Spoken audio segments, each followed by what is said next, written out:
Assalamualaikum warahmatullahi wabarakatuh. Bismillahirrahmanirrahim. Saya Lutfi Nurfaidah dari Prodi Studi Agama-Agama semester 4 akan menjelaskan sedikit seputar tentang ilmu tasawuf.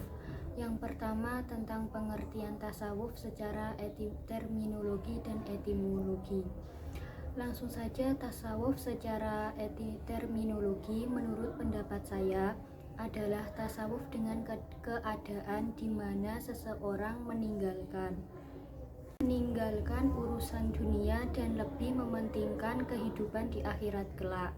Dan sekarang menurut etimologi adalah yang pada dasarnya yaitu untuk lebih menekankan hawa nafsu duniawi agar dapat meningkatkan iman dan akhlak menjadi lebih baik dan pada akhirnya dapat lebih dekat dengan Allah SWT. Selanjutnya yang kedua tentang objek, sumber, dan dasar-dasar ilmu tasawuf. Yang pertama tentang objek ilmu tasawuf adalah sebuah kekusnuzonan dalam konteks hal ini manusia dengan tidak meninggalkan dunia sebenci mungkin, akan tetapi menghindari atas sebuah kemewahan yang ada di dunia karena ditakutkan akan menjadikan dirinya hubud dunia. Hal-hal yang berkaitan dengan Tuhan, dengan ajaran-ajaran adalah hal yang sangat penting dalam tasawuf dalam rangka mendekatkan diri ke Tuhan. Para sufi menggunakan cara-cara yang sudah diajarkan oleh Allah SWT melalui nabinya. Cara-cara tersebut bisa dikatakan dasar-dasar tasawuf. Sangat mudah kita temukan di dalam Al-Quran, juga di dalam hadis. Oleh karena itu, tasawuf bukan merupakan Islam yang melenceng, seperti yang dikatakan oleh Islam Parikan. Yang ketiga adalah tentang faktor-faktor yang mempengaruhi lahirnya tasawuf dan sejarah perkembangannya. Faktor-faktor yang mendorong lahirnya tasawuf dibagi menjadi dua bagian, yaitu yang pertama faktor ekstern. Banyak pendapat yang telah dikemukakan sekitar faktor ekstern ini antara lain sebagai berikut. Yang pertama adalah tasawuf lahir karena pengaruh dari paham Kristen yang menjauh dunia dan hidup mengasingkan diri di biara-biara. Dan yang kedua adalah tasawuf lahir karena pengaruh filsafat. Kebenaran teori-teori yang menitik beratkan faktor ekstern ini memang tidak dipastikan. Dan yang kedua adalah faktor intern.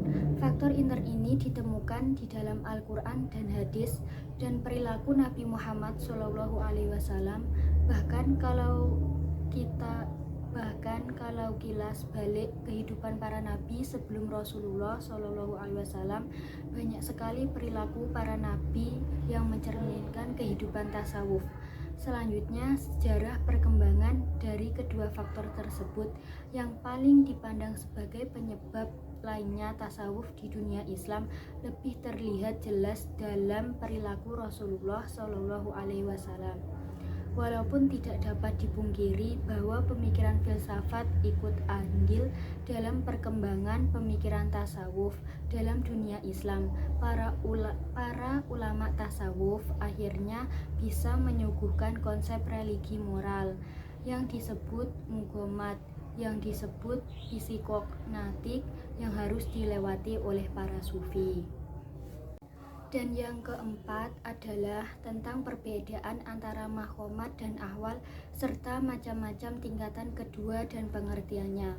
Perbedaan makhomat dan ahwal adalah makhomat yang dihasilkan dari latihan spiritual seseorang hamba, sedangkan ahwal adalah kondisi seseorang yang menunjukkan kedekatannya kepada Tuhan mereka tanpa dilalui latihan-latihan spiritual. Selanjutnya, macam-macam tingkatan kedua para sufi berbeda pendapat mengenai nama, jumlah dan urutan makhomat dan ahwal yang harus ditempuh dalam perjalanan menuju Allah SWT. Tapi saya di sini akan menyebutkan syarat-syarat makom dan sistemnya, diantaranya adalah yang pertama at-taubat, yang kedua zuhud, dan yang ketiga sabar, yang keempat syukur, yang kelima rasa takut dan rasa berharap, yang keenam berserah diri, yang ketujuh cinta, dan yang terakhir atau yang kedelapan ridho. Dan ini nama-nama dan al-muqarabah, waspada dan mawas diri. Yang pertama muhasabah, al-muqarabah atau waspada dan mawas diri, dan yang kedua rindu, dan yang terakhir atau yang ketiga cinta. Yang terakhir adalah pengertian dan konsep zuhud pada tasawuf. Zuhud berarti lebih meyakini bahwa apa-apa yang ada di sisi Allah SWT lebih baik daripada apa yang ada di tangan kita. Konsep-konsepnya adalah yang pertama ajaran Islam sendiri, yang kedua revolusi kerohanian kaum muslimin terhadap sistem sosio atau politik yang berlaku. Yang ketiga adalah dampak askestisme Masehi. Yang keempat penentangan terhadap fikih kalam. Cukup sekian pembahasan tentang seputar ilmu tasawuf dari saya. Apabila ada yang kata yang kurang, mohon maaf yang sebesar-besarnya. Wassalamualaikum warahmatullahi wabarakatuh.